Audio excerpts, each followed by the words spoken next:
ഒരു വശത്ത് ബീഹാറിൽ വോട്ടേഴ്സ് ലിസ്റ്റെല്ലാം പക്കയാക്കി നന്നായിട്ട് ചെയ്തിരിക്കുന്നു. അത് പിന്നെ സ്പെഷ്യൽ എന്താണ് ഇൻറ്റൻസീവ് റിവിഷനൊക്കെ കൊണ്ട് SIR എല്ലാം കൊണ്ട് വളരെ പെട്ടെന്ന് തന്നെ കാര്യങ്ങൾ ചെയ്തിരിക്കുന്നുവെന്ന് ഇലക്ഷൻ കമ്മീഷൻ അവകാശപ്പെടുന്നു.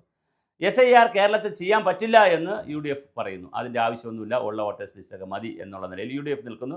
ഇലക്ഷൻ കമ്മീഷൻ SIR ആയിട്ട് പോകുന്നു. ഇതിനിടയിലാണ് തിരുവനന്തപുരം നഗരസഭയിലെ 5 വാർഡുകളിൽ 400ഓളം കള്ളവോട്ടുകൾ, ഇരട്ട വോട്ടുകൾ ഉണ്ട് എന്നുള്ള ആരോപണമായി മുൻ MLA ശബരിനാഥ് രംഗത്ത് വന്നിരിക്കുന്നത്. വളരെ ഗുരുതരമായ ഒരു ആരോപണമാണ്. 5 വാർഡുകളിലായി 400ഓളം വോട്ടർമാരുടെ ഇരട്ടിപ്പുണ്ട്. തീർച്ചയായും ഇത് വളരെ പ്രധാനപ്പെട്ട ഒരു പ്രതിസന്ധിയാണ്. നമ്മുടെ രാജ്യത്ത് ജനാധിപത്യത്തിൽ തിരഞ്ഞെടുപ്പ് വരുമ്പോൾ ഒരാളിന് ഒരു വോട്ട് എന്നുള്ളതാണല്ലോ നമ്മുടെ നയം. ഒരാളിന് ഒരു വോട്ടെന്നുള്ളത് പോരാ, മാറ്റി പറയേണ്ടിയിരിക്കുന്നു. ഒരാളിന് ഒരിടത്ത് ഒരു വോട്ട്, രണ്ടാമത്തെ സ്ഥലത്തേക്ക് വോട്ടില്ല, ഒരേ ഒരു വോട്ടേ ഉള്ളൂ, ഒരേ ഒരു വോട്ട് അത് ഒരിടത്ത് എന്നുള്ള പറയേണ്ട രീതിയിലേക്ക് മാറണം. അല്ലാതെ രണ്ടാമതൊരു വോട്ടെടുപ്പ് ഇനി കൊടുക്കാൻ പറ്റില്ല. പക്ഷേ പലപ്പോഴും 2 സ്ഥലത്ത് വോട്ട് ചെയ്യുന്ന രീതി, 2 സ്ഥലത്ത് പേരുള്ള രീതി, ഏതെങ്കിലും മണ്ഡലത്തിൽ മത്സരിക്കുകയോ അല്ലെങ്കിൽ അവിടെ എന്തെങ്കിലും ചെയ്യുകയാണെങ്കിൽ ബന്ധുമിത്രാദികളെല്ലാം ഒരു 6 മാസത്തിന് മുമ്പ് അവിടെ പോയി വീടുകളൊക്കെ വാടകയ്ക്ക് എടുത്ത് അവിടെ വോട്ടേഴ്സ് ലിസ്റ്റ് പേര് ചേർത്തിട്ട് പിന്നെ അടച്ചിട്ടിട്ട് തിരിച്ചു വരിക, ഇങ്ങനെയുള്ള ഒരുപാട് ബൂമാറാങ് പണികൾ നമ്മുടെ ആളുകൾ ചെയ്യുന്നുണ്ട്. തീർച്ചയായിട്ടും അത് പാടില്ല. ഒരാളിന് ഒരു വോട്ട് ഒരു സ്ഥലത്ത്, അത് സ്ഥിരമായി താമസിക്കുന്ന വാടകയ്ക്കായാലും സ്ഥിരമായാലും ഒരു സ്ഥലത്ത് കുറേ കാലമെങ്കിലും താമസിക്കുന്ന സ്ഥലത്താണ് വോട്ട് ചേർക്കേണ്ടത്. ബാക്കിയുള്ള സ്ഥലങ്ങളിലെല്ലാം വോട്ട് ചേർത്ത് അവിടെയും വോട്ട് ചെയ്ത് കേരളത്തിലുള്ള ഒരാളിന് തമിഴ്നാട്ടിൽ വോട്ട്, അല്ലെങ്കിൽ UP വോട്ട്, ബംഗാളിൽ വോട്ട്, ആസാമിൽ വോട്ട് എന്ന് പറഞ്ഞാൽ അതൊന്നും പ്രായോഗികമായി ചെയ്യുന്നത് ശരിയല്ല. പക്ഷേ നമ്മുടെ നാട്ടിൽ നടക്കുന്നു. എന്തായാലും തിരുവനന്തപുരം കോർപ്പറേഷനിലും ഇതിന് അപവാദമല്ലാത്ത രീതിയിൽ തീർച്ചയായും വന്നിരിക്കുന്ന ഒരു വാർത്ത.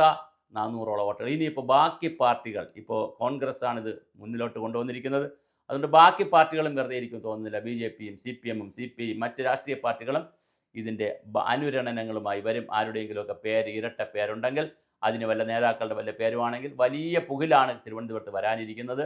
തീർച്ചയായിട്ടും 400 പേരുടെ വോട്ട് ഇപ്പോൾ പറയുന്നു, വോട്ടേഴ്സ് ലിസ്റ്റിൽ പറയുന്നത് അത് 5 വാർഡുകളിലായിട്ടാണ് പറയുന്നത്. ഇനിയും കൂടുതൽ കണ്ടത് ചേരയാണെങ്കിൽ അകത്തുള്ളത് മൂർഖൻ പാമ്പാണെന്ന് പറയുന്ന കഥയുണ്ടല്ലോ, അതുപോലെ തന്നെ വലിയ നമ്മൾ പുറത്ത് കണ്ടത് ചെറുതാണെങ്കിൽ അളയിലിരിക്കുന്നത് വളരെ വലുതാണെന്ന് പറയുന്ന പഴമൊഴിയുണ്ട്. അതുകൊണ്ട് ഇനി വരുന്ന ദിവസങ്ങളിൽ എന്തൊക്കെയാണ് തിരുവനന്തപുരത്ത് നിന്ന് വരുന്ന വാർത്തകളെന്നറിയില്ല. എന്തായാലും തിരഞ്ഞെടുപ്പ് അടുക്കും തോറും ഇത്തരത്തിൽ വലിയ തലവേദനയാണ് ഇലക്ഷൻ കമ്മീഷന് വന്നുകൊണ്ടിരിക്കുന്നത്. ഓരോ സ്ഥലങ്ങളിൽ നിന്നായി ഓരോ ചെറിയ നേതാക്കളും കുട്ടി നേതാക്കളും അതുപോലുള്ള ആളുകളും, ചെറിയ ആളുകളും, വലിയ ആളുകളും, വലിയ നേതാക്കളും, മുൻ MLAമാർ, മന്ത്രിമാർക്ക് പറ്റത്തില്ല, മുൻ മന്ത്രിമാർ, അങ്ങനെ പ്രതിപക്ഷ നേതാവ്, അങ്ങനെ എല്ലാവരും വളരെ വിപുലമായ രീതിയിൽ പ്രത്യാരോപണങ്ങളുമായി വരുന്നു. ഇലക്ഷൻ കമ്മീഷനും രാഷ്ട്രീയ പാർട്ടികളും ഭരിക്കുന്നവരുമൊക്കെ ഇതിൽ പ്രതിരോധത്തിലാകുന്ന കാഴ്ചയാണ് കാണുന്നത്. എന്തായാലും തിരുവനന്തപുരത്തും ബോംബ് പൊട്ടി.